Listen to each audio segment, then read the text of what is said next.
Hello friends, and welcome to Net Forum. Rituraj Dikshit is here with you all, and we're going to discuss the concept of T-static, or the concept of T-statics for measuring or predicting the sample, right? So first of all, we should know that what is the distinction between the T-static and Z-static. For the Z-static is normally used for sample greater than 30. That means sample size should be greater than sample size. It is n, right? And T static is going to be used for size less than or equal to 30. It is T static. Sample size. You should aware of this particular thing. Now the next thing is that this test static has a very important factor which is known as degree of freedom, right? So what does the degree of freedom means? Suppose there are two values, x and y, right? X is an independent value and y is a dependent value, right? So x is a independent value and y is of course a dependent value, or we can say the target value. So since there is only one independent value, so degree of freedom will be n minus 1 when n is the size of the sample, right? So in general we can say that the degree of freedom is equal to n minus k, where k are number of independent attributes, और हम कह सकते हैं number of independent x कितने हो सकते हैं. समझने के लिए बता रहा हूँ मैं, जैसे कि यहाँ पे x1 x2 xn xk मान लेते हैं k. तो डिग्री ऑफ फ्रीडम क्या हो जाएगा, n माइनस k.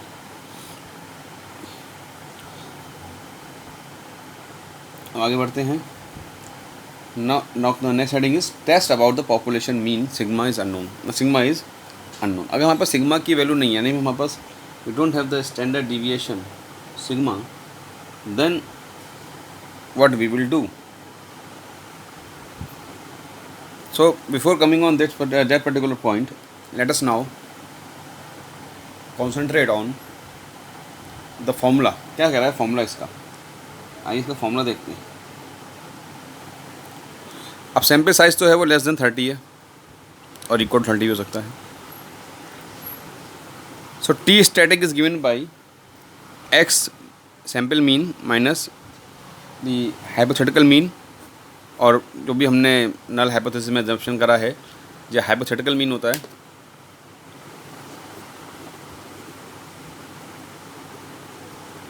जो कि बेसिकली पॉपुलेशन मीन के थ्रू ही लिया जाता है, या हम कोई भी अजम्पशन करते हैं पॉपुलेशन मीन का तो उसके साथ ही कॉन्ट्रडिक्शन करते हैं. ये हो गया आपका सैम्पल मीन, ये standard deviation of the sample upon root n. यहाँ पे सिग्मा जो है वो अननोन होता है, सैम्पल साइज छोटा होता है, तो यहाँ पे हम स्मॉल s लेते हैं जो कि स्टैंडर्ड डिविएशन ऑफ सैम्पल होता है. और ये फॉर्मूले में थोड़ा सा चेंज है, बाकी सब ऐसा ही है. So this is the formula which we will going to use in our next calculation. So next heading is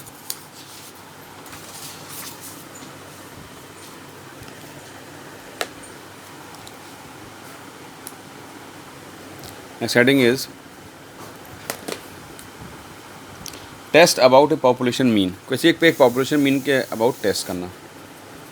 test about ए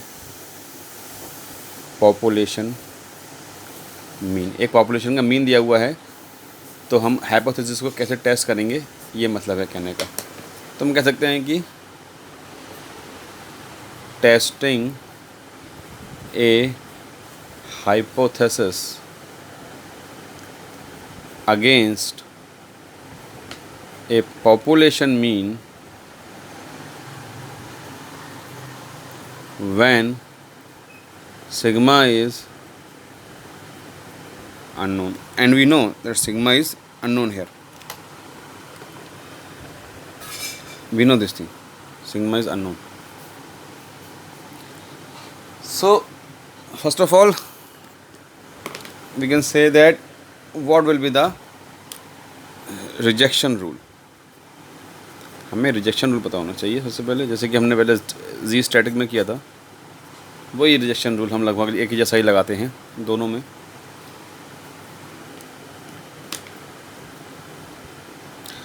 इसका रिजेक्शन रूल कह रहा है कि reject null hypothesis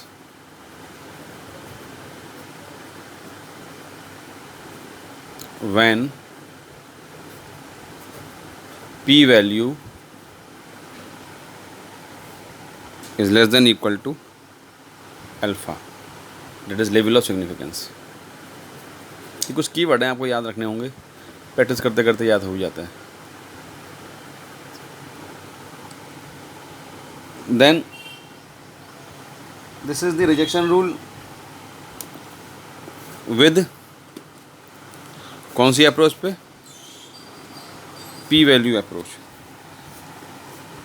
rejection rule with P value approach. Now next rejection rule number, this is rejection rule number 1. Now rejection rule number 2.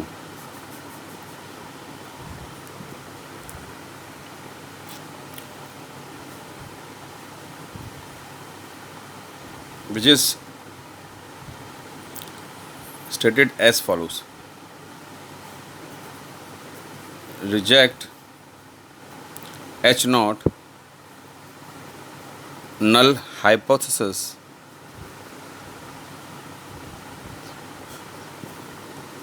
when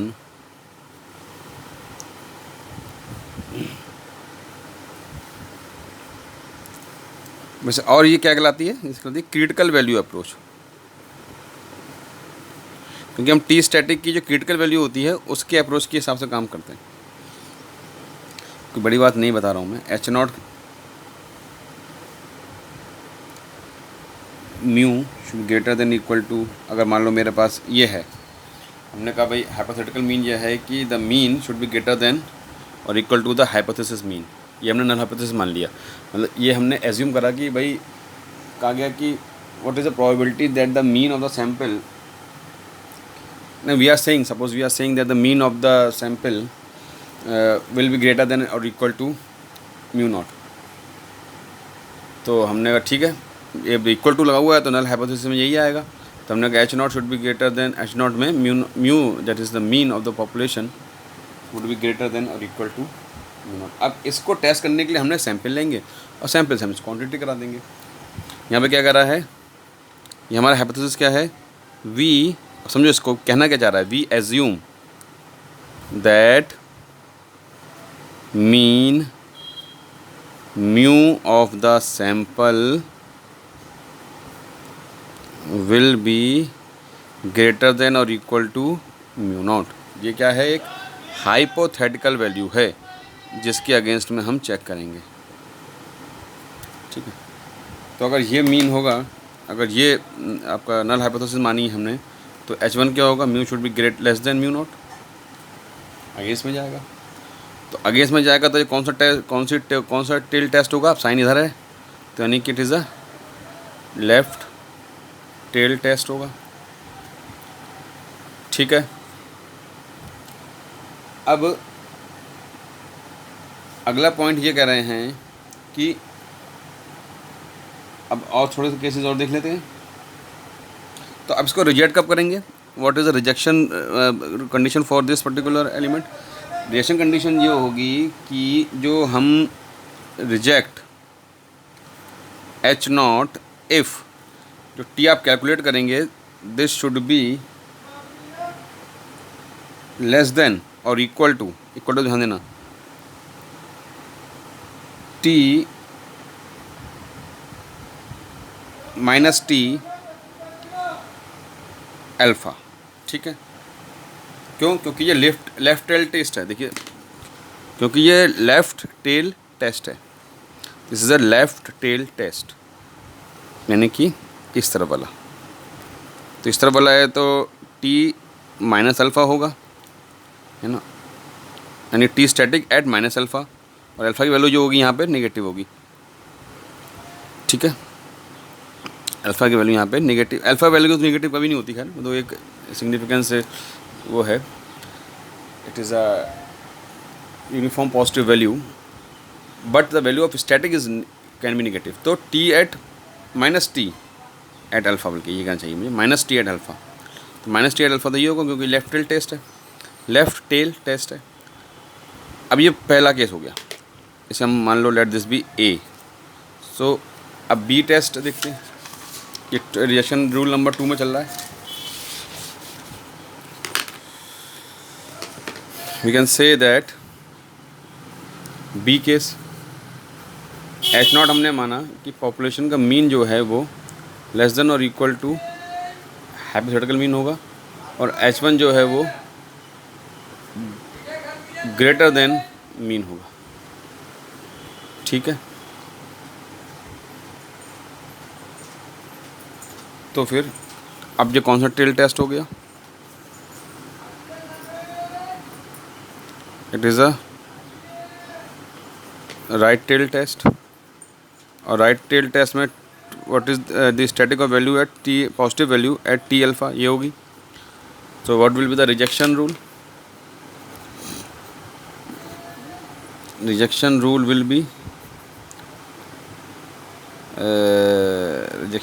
B T, जब T की value यहाँ पे कहीं लाई करेगी, यानी कि इस अल्फ़ा से बड़ी होगी, t should be greater than और equal to positive t alpha. ठीक है, नाउ सी कंडीशन। अब सी कंडीशन जो होगी वो कौन सी होगी? टू साइडेड मीन वाली होगी। That will be null hypothesis कह रहा है कि population mean is equal to the hypothetical mean, population mean is equal to hypothetical mean, और H1 कह रहा है population mean is not equal to hypothetical mean. ठीक, तो ये अभी नॉट इक्वल टू वाला केस है, तो ये टू साइडेड होगी, टू साइडेड है तो ये दो कंडीशन होंगी। अब अल्फ़ा जो है वो बढ़ जाएगा, अल्फ़ा बाई टू, यह माइनस टी स्टैटिक आएगी, यहाँ पे पॉजिटिव टी स्टैटिक आएगी। तो अब रिजेक्शन रूल क्या होगा इस केस में? The rejection rule in this case will be T should be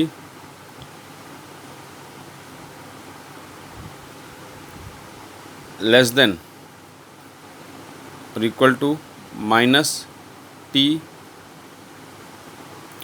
alpha by 2 and greater than or equal to plus T alpha by 2। ठीक है, तो ये जो स्मॉल, ये जब T है, यह है आपका डिराइव्ड स्टैटिक, और टी अल्फ़ा जो मैं यूज़ कर रहा हूँ सफिक्स में, वो है आपका critical T value.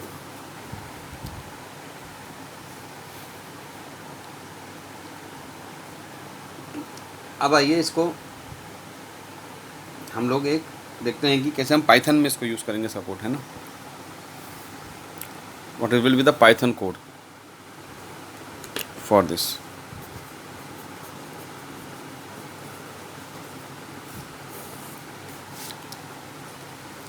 Suppose we have a sample, तो पाइथन कोड में अगले पन्ने पे लिख लेता हूँ।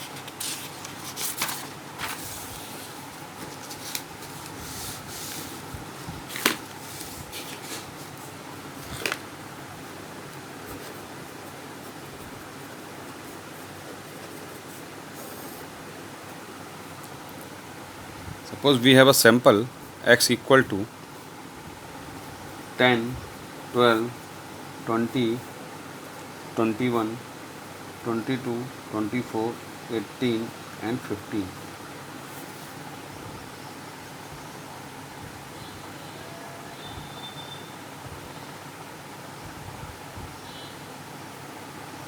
Then I will use a function. क्या फंक्शन होगा? कमांड प्रॉम्प्ट पर मैं लिखूँगा stats dot T test underscore 1 SAMP। यह फंक्शन है जो कि मेरे को टी स्टैटिक वैल्यू दे देगा सिंपल, और ये आपका मीन वैल्यू, जो मीन वैल्यू, तो मीन देने पड़ेगा ना पॉपुलेशन का हमें, तभी हमें टी स्टैटिक निकाल के देगा। सैम्पल का मीन खुद ले लेगा, this is the population mean. तो हमें टी स्टैटिक की वैल्यू दे देगा, और अब यहाँ इसको चलाएंगे तो हमारी टी स्टैटिक की वैल्यू आएगी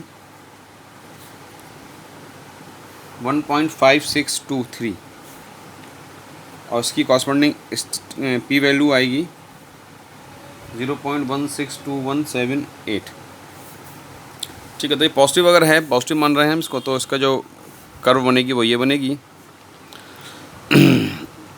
जो मान लीजिए कि 0.05 यहाँ पे होता है, तो थोड़ा और आगे ले लेते हैं, यहाँ ले लेते हैं, चलिए 0.162178, और टी की वैल्यू हो गई आपकी 1.5623। तो रिजेक्ट, तो अब डिपेंड करता है कि मान लीजिएगा टी अल्फ़ा यहाँ पर हुआ तो नल हाइपोथेसिस एक्सेप्ट हो जाएगी। अगर टी अल्फ़ा थोड़ा और बढ़ा के इन्होंने यहाँ पे लिया होगा, मतलब कि ज़्यादा बड़ा लेवल ऑफ सिग्निफिकेंस ले रखा होगा, कम नहीं ले रखा होगा, तो अगर लेवल ऑफ सिग्निफिकेंस जितना बड़ा लेते चले जाएंगे उतना ज़्यादा जो है वो जो पॉसिबिलिटी होती है, जितना बड़ा ये आपका रिजेक्शन रीजन होता चला जाएगा, मतलब कि ये 0.25 इधर आएगा, 0.5 इधर आएगा, है ना, तो जितना बड़ा ये रीज़न बढ़ता चला जाएगा उतना ज़्यादा जो है वो रिजेक्ट होने की प्रोबेबिलिटी कम होती चली जाएगी। तो डिपेंड करता है उन्होंने अल्फ़ा कितना लिया हुआ, अगर अल्फ़ा 0.05 लिया होगा तो यहाँ होगा, अगर 1 ले रखा होगा तो यहाँ होगा, इस हिसाब से डिपेंड करता है, क्योंकि अल्फ़ा तो हमें पता है इधर बढ़ता है, और जी और टी आपके जो है वो इस तरफ बढ़ते हैं। ठीक है, तो इस तरीके से हम लोग टी स्टैटिक यूज़ करके हम वैल्यूज़ को अपने निकालते हैं।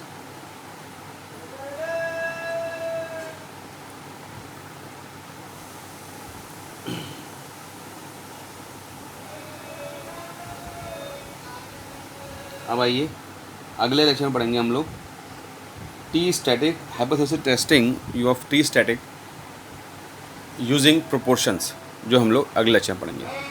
Thank you.